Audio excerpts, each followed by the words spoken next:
песничка запява.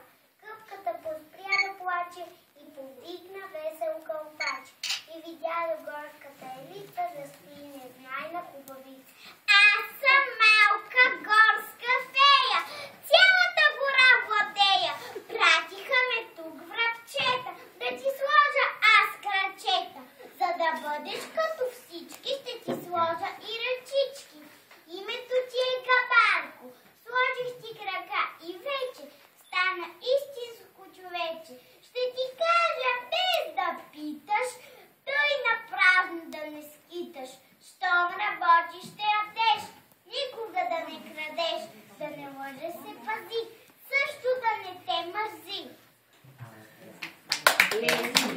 Думи скромни, наш Кабарко не запомни.